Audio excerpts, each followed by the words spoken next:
What's up, guys? Welcome back to Storytime with Uncle Reddit. My name's John, and this is r/Tales from Tech Support. Well, happy 4th of July to my American listeners, followers, subscribers, or should I say happy Independence Day. Be safe out there. Enjoy time with family. Remember why we celebrate the day. Not sure it holds that much meaning anymore for a lot of people, but it does for me. And at the end of the day, we get to watch some really cool fireworks, as long as it doesn't rain. Pardon the background noise. You guys say you never hear it, but there's vacuuming going on. There's cleaning up. There's the dog barking at whatever. She's been fed. She needs nothing. I don't know why she's barking. All right, let's do some tech support. The black box, or why you shouldn't let your DevOps leave without a handover. I'm a sysadmin / database admin / developer, jack of all trades, master of none, for a manufacturing company. The company used to have a pretty loose interpretation of what IT meant, so a number of us were working in various departments doing IT-type roles, but without any real cohesion. About 3 years ago, the DevOps guy left with very little notice. There was very little handover, no documentation, no forwarding address. It wasn't seen as a big problem because he hadn't delivered on the major project that he'd been working on, and nothing seemed to rely on the code that he had written, at least at first. A year later, a new IT/systems department was created and my role was reclassified to come under that heading. The new boss was keen to do a risk analysis of the systems, and in doing so, we discovered the black box. Our old DevOps had left a small workstation plugged in, connected to the network, not on a UPS, and with a note stuck to it saying, "Critical infrastructure, do not turn off." I plugged a monitor in and was greeted with an Ubuntu TTY login screen, with an issue message of "Do not turn off." After doing a bit of digging, it turned out to be running an application server for a piece of custom software that allows our machines to load manufacturing data. Without this software, none of our machines would run, and the business would grind to a halt. Big red flag, top of the risk register. Job number 1 was to try to find a way to bring this thing back if it went down. I dug DevOps' workstation out of our storage room, but it was locked down tight. I remembered that we had an EC2 instance that we had been paying for, but this had been terminated. My boss and I began writing a spec for a replacement, as it looked like we weren't going to be able to find the source without turning the machine off and accessing the drive. About 6 months after the problem was discovered, we still didn't have a replacement solution in place. I was losing sleep over this thing because nobody knew what would happen if it went down, and power cuts were forecast over the winter. The dev we'd hired to write the replacement quit, and the contractor we hired to take over ended up getting canned because he was unreliable. It seemed like this thing would never get replaced. A few more months go by, the winter cuts never came, and I was feeling a little more relaxed about the situation. I arrived at work on a lovely sunny morning, and as I'm walking across the car park, taking in the sunrise and the fresh spring air, I see our production manager running towards me. "The machines are all down, I can't get anything made." Oh, bugger. I went straight to the room where the black box was, and it was off. Okay, no worries, it's probably going to come back on, right? I fired up the machine, called the production manager, and asked him to try again. No dice. Bugger. Time to get my hands dirty. Since the machine was already offline, we could be a bit more forceful than we could when it was online. I ran a port scan on the machine to see if there was anything running that we could try to use to break in.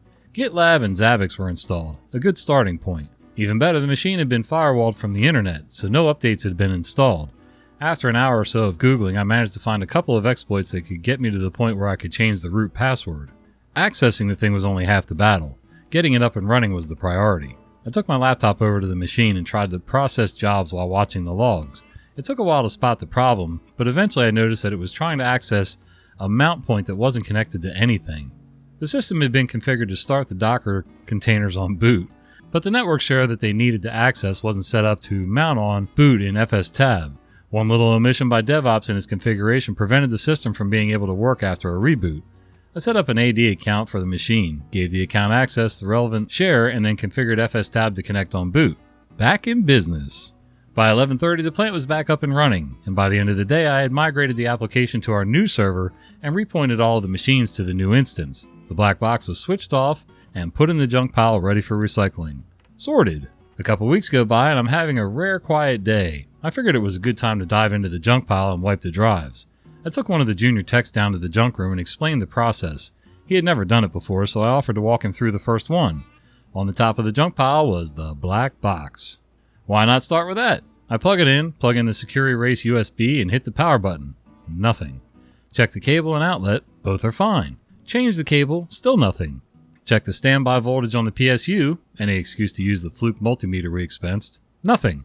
The PSU had given up. black box had given up. I pulled the SSD, put it on the to wipe pile, put the lid back on, and brought it to my office where it has sat on the shelf ever since. R.I.P. little black box, you did your job well. I'm not a very organized person. I know this. I'm also fairly lazy. But even I know that in a company like this, you need systems in place and structure so that A, more than one person knows the secrets to Pandora's box, so to speak, the rest of the company, how things operate, how things are going to be fixed if they go down. There's nothing in manuals. There's no in case of emergency, flip the page, whatever. There's just nothing. This guy had it set up and it was working fine until it wasn't. Yeah, that's just bad idea all the way around. You really got to have a safety net of sorts to avoid too much downtime. I mean, this guy was pretty lucky. He was able to get things up and running in a half a day or whatever it was. But yeah, I mean, sometimes people don't get that lucky and you end up with weeks of downtime or maybe more. So, eesh. Quick and simple job. I work at a phone retail store, so a good 70% of my job is helping people with phone issues. I have hundreds of stories of people walking in and yelling that their phone isn't working, but I feel like this one thought quick is kind of worth a mention. What? Anyway, it happened today, but I had an elderly lady come into my store and came up to me because I was sitting by the door at my small desk island I claim as my own. "Hello, welcome to Store Name. How can I help you?" I asked. The lady looks at me and begins telling me she had just bought a phone for her son. She went on saying he hates the phone but needs one for medical reasons. I was beginning to think maybe there was an issue with the phone when she asks, "He wants to know how to save contacts to his address book." "Excuse me?" I asked, kind of thrown for a loop there. "Old lady, is there a manual or something I can look up to help him?" I kind of looked at her for a second before responding, Google. Elderly lady, "That's it? What do I look up?" How to put contacts in phone? Usually helps if you put the model type in too." Elderly lady, "Oh, okay." And with that, she walked out. I kind of gave my manager a look as she walked out. I have other stories with more violent customers, but thought this helped as a first post. Well, that was kind of wholesome. It still amazes me though, and it's not just elderly people. Trust me on this. I have relatives that are, well, my kids. Some of my kids. There, I said it. They ask me questions, and I don't mind them asking me. I'm the dad of the house. I'm supposed to be asked certain questions, but there's some questions that they'll ask me, and I'll just turn around and kind of look at them like, you just stood there with your phone in hand asking me that question that I probably don't know the answer to, but I could damn sure Google the answer, put the model name in, how do I do X with Y model of this product? And they're just as capable of researching as I am. And I don't know if it's a generational thing, maybe. But it's just funny to me that so many people can find answers to anything they've ever wanted to know on this little computer that's more powerful than the first at least 3, maybe half a dozen machines that went into space, the moon, and whatever. It's just amazing. Wait, why is it so wobbly? I was doing an in-person tech support at work one time when a user came in with her laptop. It says it refuses to turn on. I can just picture a laptop sitting there with its arms crossed. No. She puts it on the desk and I start pressing buttons. Why is this wobbly? The table is perfectly flat. I lift it up to look under and nothing. Tilt it over to check the underside. Wait, why is it bulging like that? Yeah, it does that. Gets a bit warm too. My eyes slowly expand to the size of a dinner plate as realization sets in. Right. You're going to take this now, very carefully, and bring it up to the hardware guys to safely dispose of. And if it catches fire, try to drop it far away from flammable things. Apparently, she saw no issues there. Incidentally, another time a guy came in saying that his laptop is dispensing an endless supply of sugar. I shake it a bit. Damn, so it seems. Take it to the hardware guys. Turns out his laptop was full of those dehumidifying silica crystals. Sugar. Don't eat the silica gel. Don't eat the silica gel. Not every type of silica gel or desiccant will do this, but some will swell up and really play havoc with your intestines. And no, I haven't done it personally, but I've heard stories. Of course, anything's better than those little things that you would put in your garden, little crystals that swell up to 50 times their size and can hold water and sort of self-water your plants. It's the same material that's in diapers, women's products, things like that. And I think it's the same material actually that the little ball Orbeez are made out of that are different colors and can swell up with water, and you use them around like plants in a vase or something like that. Yeah, bad idea. As for the lady with the laptop, most people have no idea that batteries swell like that or why. Even if they do know that the battery swells, they don't have any clue why. Honestly, at that point, I would have told her to take it outside, set it on the sidewalk, and call the hardware guys from there and just wait for them to come get it. But, yeah. I mean, I guess odds are pretty good that it wouldn't have caught fire just in that instance, but you never know. It literally is not my fault you almost killed someone. I've done tech support for the medical field for over 10 years now, and the main thing that I have learned in that time is that medical staff think that they personally know what is best. This is back when I did computer support call center for a pharmacy software company. I got threatened by a pharmacist once because the patient couldn't have penicillin. Deadly reaction to the stuff. The pharmacist didn't check the warning box on the computer that turns the border of the charts red so that they know not to give penicillin because he didn't think it was necessary. Gave the patient a medication that had penicillin in it, even though at the top of the file it said in all caps, "Do not give patient penicillin." Patient goes into a coma, gets serious. They track down the reason to the pharmacist. Know what the pharmacist said? It's tech support's fault. Their software's faulty. And when he talked to me, told me that it was my fault the patient almost died, and if he did, I was going to be charged with manslaughter. Come to find out, that was what the patient's lawyer was threatening the pharmacy with. Yeah, good luck getting that to stick in court of law. If that patient dies, and even if the patient doesn't die, that lawyer has got no problem getting that case to stick in a court of law for the pharmacist and the company the pharmacist works for on a whole, because it's definitely direct negligence on the part of the pharmacist. The software was working fine. It was bright red. It was marked, "Do not give penicillin to this patient," blah, blah, blah. Yeah, you just didn't read the chart right, and it's your fault. You can't blame tech support for that. This guy, not only can the pharmacy department be blamed and the company be blamed, but this guy can be personally held liable in a civil suit. So, yeah, he's going to be screwed either way. If the guy dies, he's totally done in the pharmacy. Well, he might be done in the pharmacy field anyway, but yep, reading is fundamental, kids. Plug in the network cable, Kronk. Wrong cable. On an average Tuesday, I get what seemed like an average call. User can't print. Printer showing offline. Other people can print to it, so I start with a driver reinstall. No dice. So after another hour of troubleshooting, it turns out he can't print anywhere wired, but he can print wirelessly, and can print to the office okay.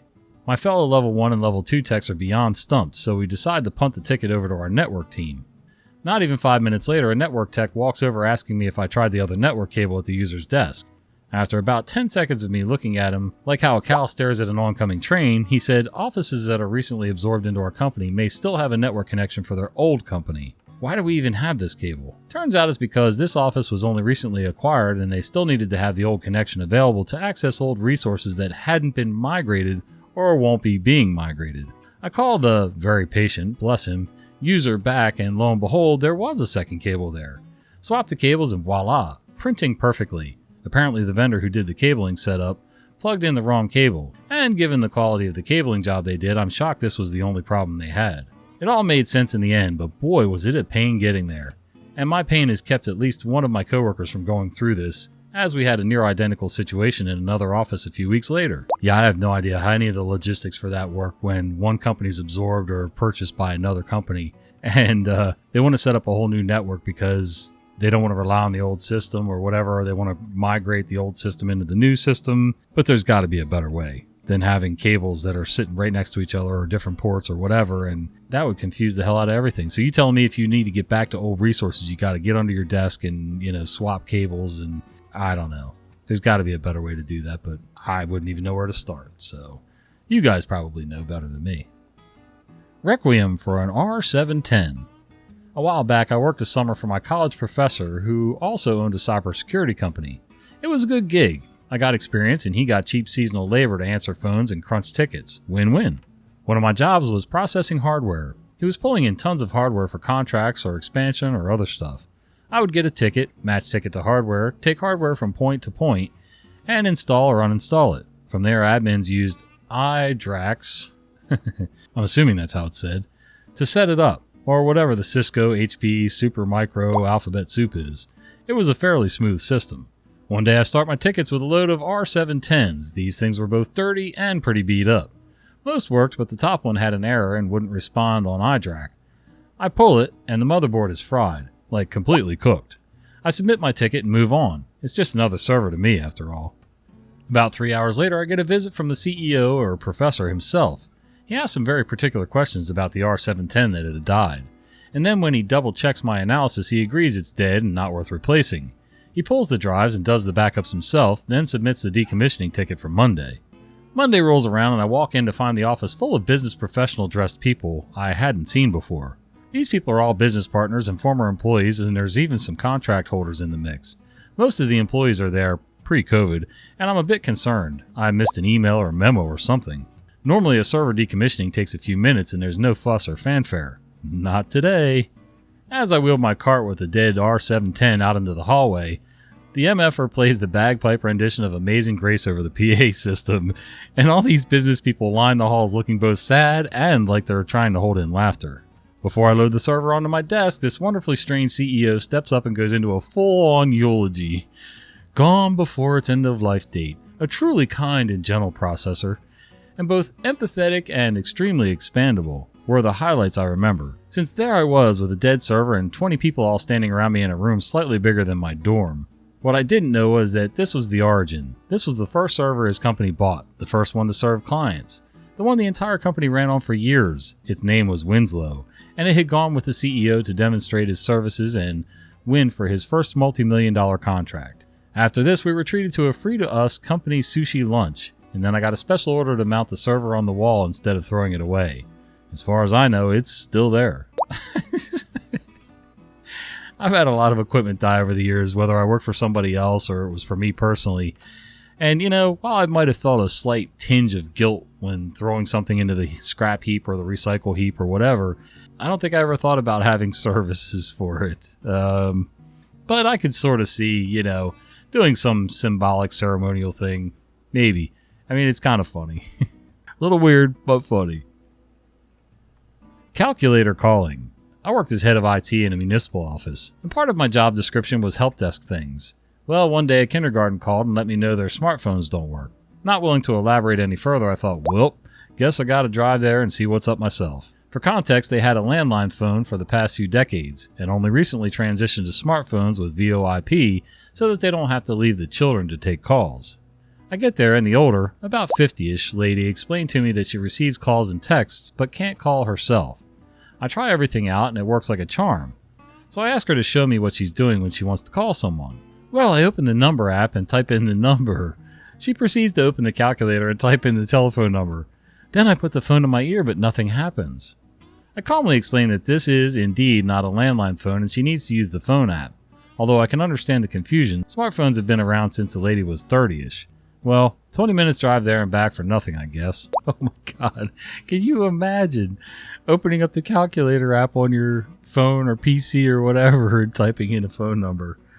Oh gosh. So nobody trained this lady? Like there's no cheater notes somewhere that for when they got these things that would show, what to do, and I just can't even imagine. At least it was an easy call and you got out of the office for, an hour or whatever. Oh my. All right, guys. Well, thanks for sharing a little bit of your day with me today. I hope you enjoyed these stories like I did. And if you did, do me a favor, give us a like, subscribe to the channel, give us a thumbs down, whatever you feel like. Just interact a little bit for two reasons. One, because I like the interactions and like to know how you guys feel, and maybe do something for you guys. This channel's for you after all. I mean, it's for me, but I like to do things that you like too. And also because the algorithm on YouTube and on Spotify really like it. So, yeah. All right. Till the next one. We'll see you.